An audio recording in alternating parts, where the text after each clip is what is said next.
What's up, Agency Go fam? In this video, I want to talk a lot about how I think about launching products within my marketing agency and also how I'm launching products within my SaaS company, Agency Go. And essentially what I do when I think about launching products is, first and foremost, I'm always thinking, is this product meeting sufficient market demand? Now, the thing is, you have to test the waters on this. Unfortunately, there is no magic ball that's going to show you exactly how much demand there is on something. But what you can do is you can conduct tests to determine if a certain product you're trying to launch in the market is sufficient to meeting market demand. Now, when I first got started with my agency, 4 years ago plus now, almost 5 years, I didn't really think about launching products into the market. In fact, I didn't really think much about product at all. All I was trying to do was to get an idea that I had for a service delivered to customers as quickly as possible. And if you think about it, most marketing agency owners deliver very similar types of services to other people. But what I've learned now that I've gotten the opportunity to scale this agency and then also to build many other products within this software company that I'm building, I'm realizing just how important product is to actually scaling any kind of venture. And what is product? At the end of the day, product is something that you can do within your business that will provide a competitive advantage and unique opportunities for your customers. And what I mean by unique opportunities is that you are actually able to deliver a product that is best in class for your particular specialty or field, right? And unique enough where nobody else is doing the exact same thing as you. And so, for instance, I'll take Twiz, for example. We've interviewed now with the How to Scale an Agency podcast over 150 agencies since July. And the thing about those interviews that I've learned is that there's only a few select companies, few select agencies that have actually been able to scale really quickly.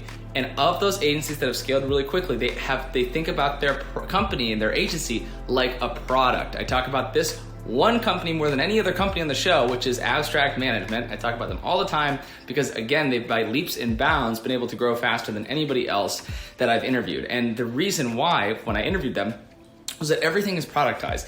They literally have one service they offer for $3,750 per month over the course of 12 months. So it's basically a 12-month contract for $3,750 per month. And they do that for about 90% of all of their clients, which to me is crazy. They're delivering the exact same offer to every single person.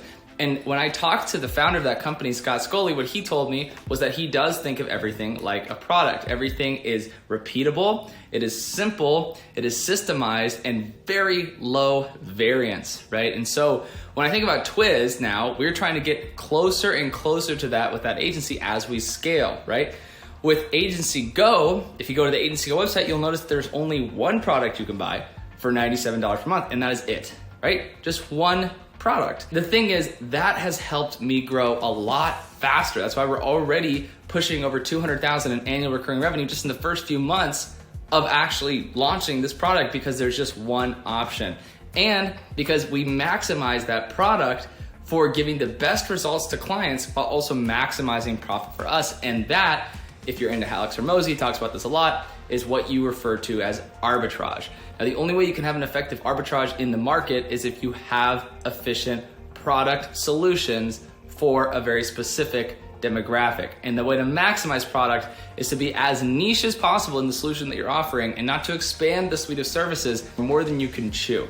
If you can do that effectively, then you'll have built an effective product that beats out other people in the market and allows you to scale effectively with very low variance. Now, the thing about product is that sometimes you're going to be wrong about your product. Sometimes you're going to launch a product in the market and you're actually going to be completely off. Somebody else will have built a product that's better, or your customers actually don't like that product, and because of that, it actually leads to negative compounding growth within your business, or even what I consider so here's something you might not even think about with your business or your agency that it actually have been very enlightening for me, is that we typically think about growth, and especially with product growth, you think about growth as following either a exponential curve where it goes up and to the right, or a linear curve where it's just straight, But what's actually more true than anything else that I've realized recently is that there's actually different types of curves happening simultaneously within your business. And this is a huge wake-up call for me. It's kind of like when you start to think about,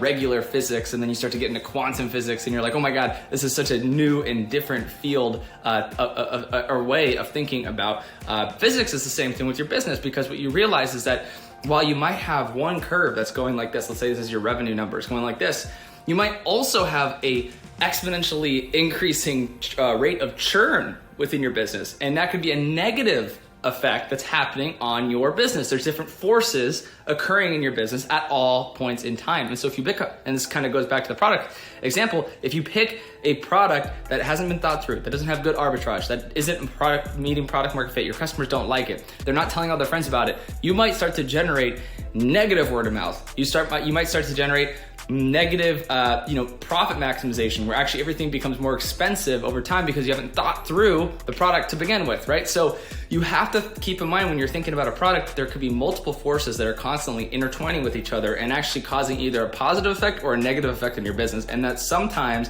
it's very difficult to actually discern the different forces that are occurring at once. And so you have to really dig deep, and you have to really be on top of it and know that your goal with building a product, and this is what I'll wrap it up with, your goal with building a product is to focus on things that generate the most positive effects or forces in your business, and also limit any sort of negative effects that occur. And so if you can do that, and you can mitigate those through product testing, through product planning, through product strategy, through customer feedback, through differentiation to make your product actually different than other products that are on the market, arbitrage, these things that are actually allowing you to stand out with your product, you're going to limit the negative forces that are either either going at a compounding rate or a linear rate inside your business that is actually causing you to slow down your growth or weaken your profit margins.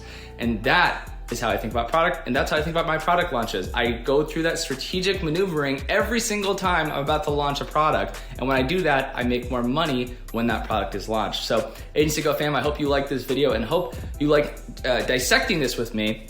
If you're listening to this on our podcast, we're doing more solo episodes just like this one. If you want to go check that out, it's How to Scale an Agency podcast if you're watching this on YouTube. And for everybody listening and consuming the content, thank you so much for watching, and subscribe for more content just like this. Thank you so much. Bye.